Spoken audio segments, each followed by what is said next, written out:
Marcus, we appreciate your question. We will get to that at some point, especially when Cam jumps on. We can address the recruiting ramifications for both schools, but let's start with the Georgia Tech game. Jordan Travis, was that a career high in passing? I think 396 through the air, plus a 100-yard rusher, a 100-yard receiver. Logan, that was an impressive performance. It's what a good team should do against a bad team, is just stomp them out from the opening kickoff. Yeah, and felt a lot like the Boston College game. A little bit of a rougher start. I think the bye week went into that, just kind of getting the systems going again, getting the rust off a tad. But once they got going, they got going. And yes, Jordan Travis, have a day, why don't you? Almost 400 yards passing, took care of the ball well, 3 touchdowns. Throwing, obviously had some big time connections, one of them being with Johnny Wilson, who, is a guy who has the size and the physicality, but then can run after the catch, and he goes down and scores, which was really impressive. Jordan Travis, Norvell said it in a couple of the practices before we got into game day that he looked kind of pissed off, ticked off, just angry, and he practiced angry. And whatever that was within him put him into a caliber of being one of the best quarterbacks over the weekend during his performance. Jordan Travis, I think, is going to have a nice latter half to this season. And I'm glad that he kind of learned a few of those mistakes. And sadly, they were against ranked opponents, though.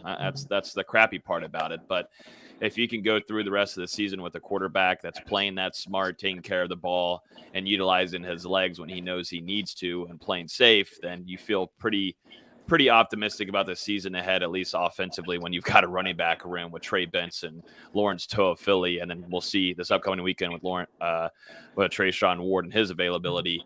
You feel really optimistic about that backfield that Florida State holds, at least offensively. But a little bit of a rougher start, Jason, and some mistakes. You had 2 timeouts called on one drive there so early on in the game. Jordan Travis said today, that we don't ever want to do that. There was just mistakes that were being made and had to clean those up.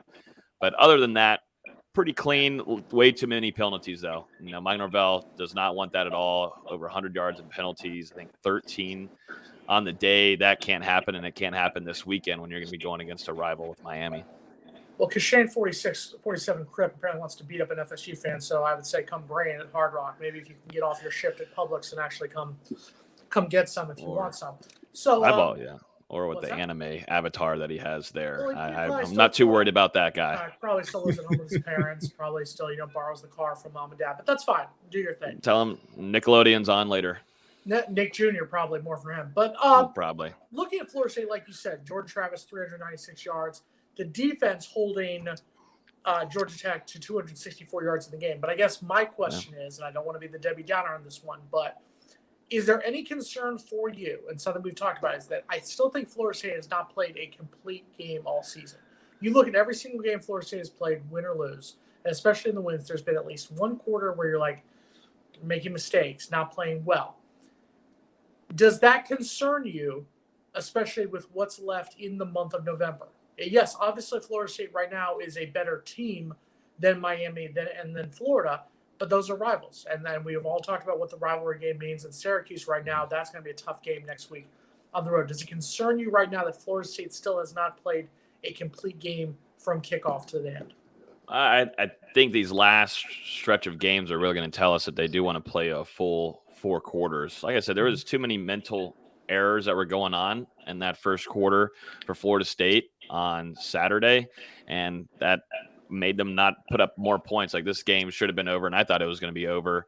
It kind of practically was a little bit going in the third quarter. Georgia Tech gets that onside kick there, and Florida State's been really good on special teams to fix some of those things. And, that was just a really smart play there and desperate thing that, the Yellow Jackets had to do. But I'm not too worried. Definitely when you're going into at least this weekend, we'll see how it goes against Syracuse. This weekend, Florida State has done a good job of preparing for games, big games, primetime games, and they've done a good job of doing that on the road for the most part.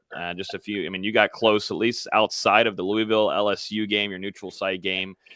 At NC State, you were close there. You had a chance to go ahead and win it. Jordan Travis, and there was some miscommunication there, and a mistake was made. where you almost come away with a ranked win on the road. So Florida State, I'm not too worried. And you also have Mike Norvell on the sideline this year.